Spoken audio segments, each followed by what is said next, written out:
La historia del rock, como toda gran narrativa construida por la humanidad, suele ser escrita por los vencedores. Por los nombres comerciales. Exacto. Por las marcas registradas, por aquellos que logran llenar estadios monumentales y vender millones de copias empaquetadas en plástico brillante. Ujú. Pero el verdadero fuego, esa llama primordial que lo quema todo a su paso, casi siempre se ha forjado en las sombras. Absolutamente. Y bienvenidos a este espacio. Una inmersión profunda que hoy muta y abraza por completo la esencia de raíces del metal IA. Un espacio necesario. Porque este es un terreno que exige ser explorado con una mirada crítica, cruda. Así es. Y el objetivo de hoy es adentrarse en las grietas más oscuras de la historia musical. Vamos a desentrañar los secretos de quienes realmente pavimentaron el camino hacia el ruido absoluto. Hoy tomamos los archivos históricos. Exacto. Las investigaciones más profundas y los documentos que la industria comercial ha intentado archivar o esconder. Para sacar a la luz a una bestia fundamental. Una banda que es la definición misma de brutalidad sonora y actitud implacable. Hoy el microscopio se posa sobre la oscura y fascinante trayectoria de The Pretty Things. Y la misión de este análisis, para quienes escuchan, es sumamente específica. Ujú. Se trata de desmenuzar cómo una agrupación que jamás conoció la popularidad masiva ni el estatus inmaculado de gigantes intocables como The Beatles o The Rolling Stones logró transformarse en una entidad de culto inquebrantable. Pioneros documentados de los géneros más agresivos. Tal cual, los verdaderos arquitectos de la primera ópera rock de la historia. Y todo esto respaldado por evidencia concreta. Registros que hoy vamos a desglosar hasta la médula. Para entender la magnitud de esta anomalía, los registros nos obligan a retroceder hasta septiembre de 1963. El epicentro. Sidcup en Kent, Inglaterra. Un lugar que estaba a punto de engendrar un sonido que amenazaría los cimientos de la música británica. Y hay un sarcasmo venenoso desde el inicio. El nombre que adoptaron, The Pretty Things, las cosas bonitas. Un título extraído de una canción de 1955 del legendario Bo Diddley. Claro, pero al observar su estética y su propuesta sónica, resulta evidente que esta banda sería cualquier cosa menos bonita. Pero hay un detalle fundacional que cambia por completo la perspectiva de esta historia. La traición fundacional. Exactamente. Lo que los historiadores musicales llaman la traición fundacional. Para entender el ADN destructivo de esta agrupación, hay que poner el foco en Dick Taylor, El guitarrista y cofundador. junto al vocalista Phil May. Dick Taylor no era un aficionado buscando una oportunidad al azar. Para nada. Él era un miembro original de The Rolling Stones en su etapa más embrionaria. Y es fundamental dimensionar esto. Estar en las filas de la maquinaria que estaba destinada a convertirse en el acto de rock and roll más grande del planeta. Y tomar la decisión consciente de abandonar el barco. Taylor dejó a los Stones con un propósito que a la mayoría de sus contemporáneos les parecería un suicidio profesional. Quería estudiar arte. Quería estudiar arte y eventualmente ensamblar su propio monstruo musical. Es un acto de rebelión en su estado más puro. No buscaba ser un simple engranaje. Quería construir su propia arma de asedio sonoro. Y fue una decisión que requería reclutar a soldados dispuestos a marchar hacia la oscuridad. Soldados que no temieran ensuciarse. En esa primera encarnación, a la visión de Dick Taylor y a la voz desgarradora de Phil May, se unieron Brian Pendleton, John Stax y Pete Keithley. Por supuesto, la alineación sufriría múltiples mutaciones a lo largo de las décadas. Como ocurre con cualquier entidad inestable. Pero ese núcleo original plantó la semilla. Y para comprender por qué fueron tan disruptivos, hay que analizar el contexto. El panorama del rhythm and blues británico de principios de los 60. Claro, existía una clara tendencia hacia la formalidad. Bandas que tocaban blues, pero usaban trajes impecables, sonreían a la cámara. El contraste era brutal. Absolutamente. La escena británica de 1963 intentaba emular el blues eléctrico de Chicago, pero lo filtraba a través de una pátina de cortesía británica. Los Pretty Things tomaron ese R&B. Y para quienes no lo tengan claro, en esa época el R&B se refería a un blues acelerado, rítmico y sudoroso. Y lo arrastraron directamente por el lodo. Su sonido carecía de cualquier filtro. Era infinitamente más sucio, más crudo y visceral que el de sus pares. Tocaban con una distorsión natural impulsada por la simple necesidad de hacer ruido. Sin el menor interés en resultar aceptables para la televisión en horario estelar. Esa aversión a las buenas costumbres provocó que la prensa de la época retrocediera horrorizada. Los diarios musicales los etiquetaron, fíjate, con una mezcla de desprecio y precisión aterradora, como los primos feos de los Rolling Stones. Un insulto que se volvió un trofeo. Lo fascinante es que, en lugar de intentar limpiar su imagen o rechazar la etiqueta, la banda lo convirtió en su estandarte de guerra. Se apropiaron del título y lo respaldaron con una estética deliberadamente desalineada, peligrosa. Un sonido que golpeaba sin previo aviso. Y esa agresión sónica encontró su primer registro físico en 1965, con el lanzamiento de su debut explosivo. El álbum homónimo, The Pretty Things. Si se analiza este disco hoy en día, sigue siendo un documento histórico de garage rock descarnado. No existe aquí la más mínima intención de pulir la producción. Es energía pura capturada en cinta magnética. Temas como Rosalind, O Don't Bring Me Down. sencillos que asaltaron las listas británicas como un escuadrón de demolición.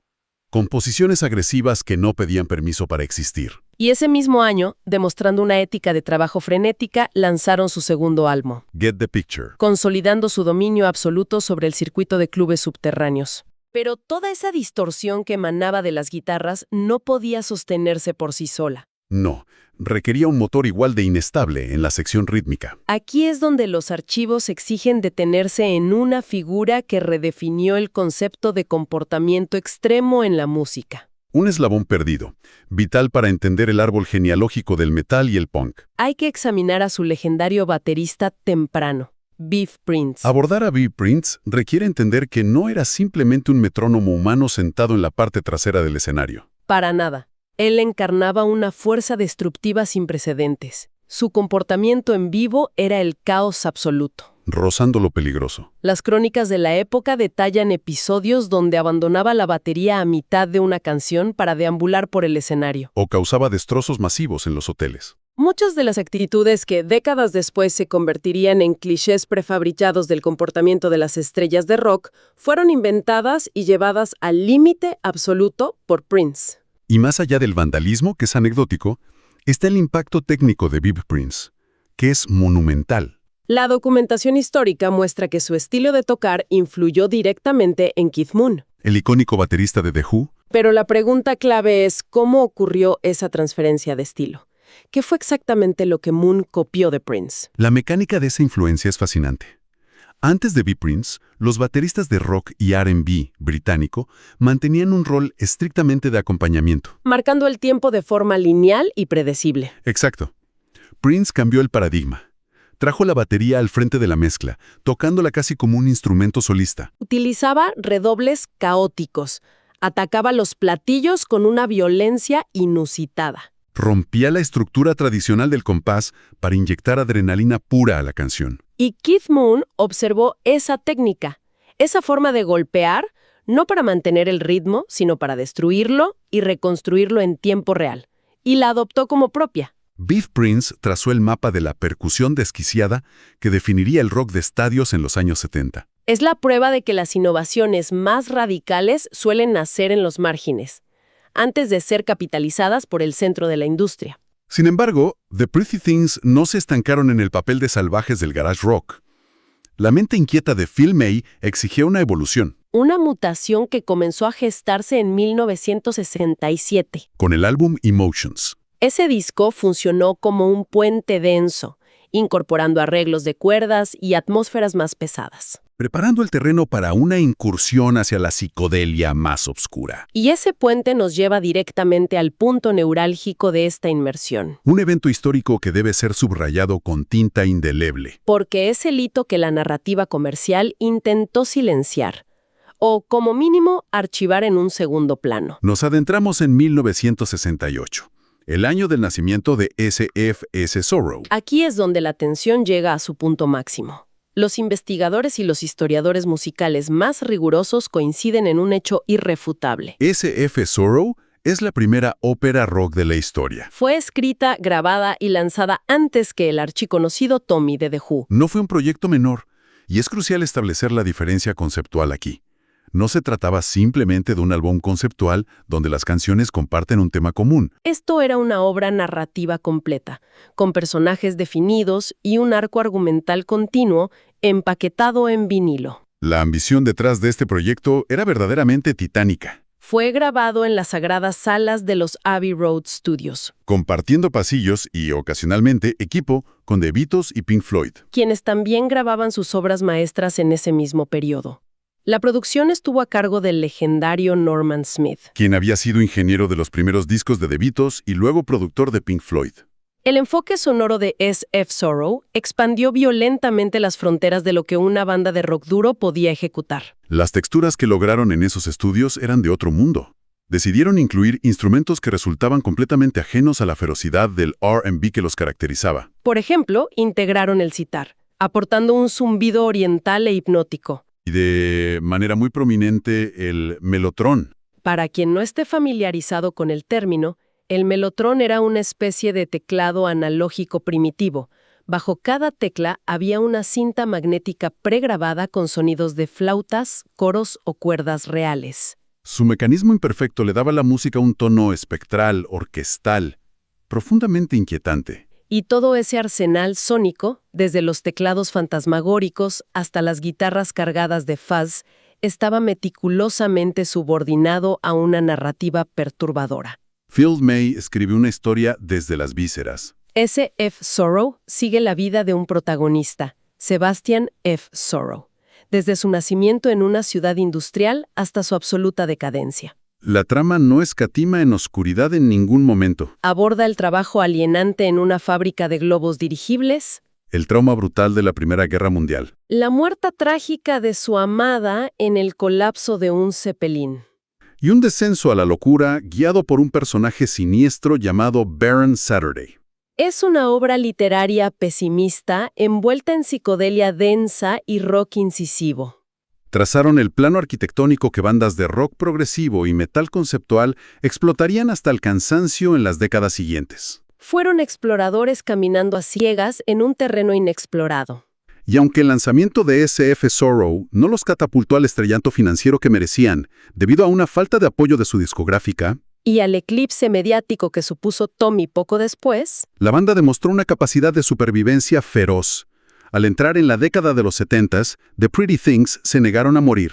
en 1970 publicaron Parachute, un álbum que la crítica especializada aclamó como una joya del rock psicodélico y progresivo. En el 76, En cada uno de esos discos desafiaron sus propios límites técnicos, pero siempre operando desde ese rincón subterráneo de la industria. Y lo que resulta aún más fascinante, su capacidad para absorber la violencia del entorno y devolverla amplificada. Si damos un salto hacia adelante, hasta el año 1980, encontramos un panorama musical británico convulso, dominado por la agresión callejera del punk. La respuesta de la banda a ese escenario fue lanzar el álbum Crosstalk. En lugar de sonar como dinosaurios obsoletos, inyectaron influencias directas del punk y la new wave a su estructura de rock duro. Y una ironía brillante en esa maniobra. El movimiento punk de finales de los 70 había robado consciente o inconscientemente gran parte de la actitud desafiante y el sonido rasposo que The Pretty Things habían patentado 15 años antes. Y con Crosstalk, los creadores originales recuperaban esa energía, cerrando un círculo perfecto de distorsión. Mantuvieron esa militancia sonora a lo largo de las décadas, negándose a desaparecer por completo. Entregaron material contundente como Rage Before Beauty en 1999, Balboa Island en 2007. e incluso el aclamado The Sweet Pretty Things en el año 2015. Es la definición enciclopédica de una historia de resistencia implacable. Sobrevivieron a las modas, a los cambios de formato y a la brutal falta de reconocimiento comercial masivo. Pero el respeto, el verdadero impacto de su obra, no se mide en unidades vendidas en los supermercados, se mide en las mentes que lograron infectar. El eco de The Pretty Things retumbó en las altas esferas de la aristocracia del rock. David Bowie, un artista conocido por su olfato infalible para la vanguardia, entendió la genialidad salvaje de esta banda. En su álbum de versiones Pin-Ups, Bowie rinde un tributo feroz interpretando Rosalind y Don't Bring Me Down. Y no fue el único gigante en arrodillarse ante su influencia. Agrupaciones con un impacto masivo en el hard rock, como Aerosmith, han citado repetidamente a The Pretty Things como un pilar directo. En la construcción de su propio sonido de blues saturado y peligroso. Eran en muchos sentidos la banda favorita de las bandas que llenaban estadios. Un faro de autenticidad en un océano de productos manufacturados para las masas. Y dentro de este extenso y caótico periplo, existe un dato geográfico que subraya su naturaleza evasiva. En más de medio siglo de carrera ininterrumpida, Recorriendo clubes húmedos y festivales oscuros por todo el mundo, su presencia en territorio de habla hispana, específicamente en España, se reduce a una única noche. así lo dictan los archivos. Ocurrió recientemente, en términos de su larga historia, en el año 2015. Su única presentación en España tuvo lugar en el Festival Ponfes de Tarragona.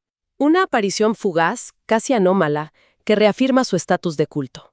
Nunca operaron bajo la lógica de las maquinarias de giras hipercomercializadas que exprimen cada mercado posible. Operaban en su propio ecosistema, apareciendo y desapareciendo bajo sus propios términos. Sin embargo, toda historia cimentada en el ruido y la furia tiene un punto de término inevitable. Esta disección histórica, es necesario observar el sombrío cierre del telón. En mayo del año 2020, los cimientos del rock subterráneo sufrieron una fractura irreparable. Phil May, la voz principal, la mente maestra detrás de las narrativas más complejas, y el espíritu indomable que mantuvo a la banda viva contra todo pronóstico, falleció a la edad de 75 años. Su muerte no fue solo la pérdida de un vocalista. Representó el cierre definitivo de un capítulo irreemplazable en la historia de la música pesada británica. Los registros documentan que la banda había continuado tocando en vivo, manteniendo una intensidad que humillaba a músicos décadas más jóvenes, hasta aproximadamente el año 2018. pero la partida física de May selló para siempre el destino de Pretty Things. Con su último aliento se apagó una voz que jamás claudicó ante las presiones para suavizar su mensaje o su sonido en favor de la comercialización vacía. Es un final crudo que obliga a plantear una reflexión profunda. Una pregunta que queda suspendida en el aire, pesada como el humo y la distorsión para quien escucha esta crónica. Al observar la totalidad de este archivo histórico desenterrado, surge la duda. ¿Qué legado posee un valor más auténtico y eterno? Aquel construido por los pioneros que pavimentan el camino en la oscuridad, resistiendo estoicamente durante décadas en el circuito cerrado del culto. ¿O el legado de aquellos que toman ese mismo sonido crudo, lo esterilizan, lo empaquetan y lo explotan bajo los reflectores de los grandes estadios? Es el gran dilema de la historia del arte y de la música extrema. Y para quienes disfrutan de arrancar estas vendas de la historia oficial, para aquellos cuya sed por las crónicas reales, brutales y sin censura del metal y el rock no ha sido saciada, este espacio de Raíces del Metal EIA siempre será un refugio. Pero la supervivencia de este proyecto depende del apoyo activo. La suscripción a este canal es la herramienta que permite seguir perforando los archivos. Las opiniones y debates en las sombras de la caja de comentarios son vitales para mantener viva la conversación sobre los verdaderos arquitectos del ruido. Esa búsqueda constante por la verdad histórica es el motor de estas inmersiones. Que la distorsión siga marcando el camino, y que el estruendo de los verdaderos pioneros nunca sea silenciado. Hasta la próxima descarga de Decibelios.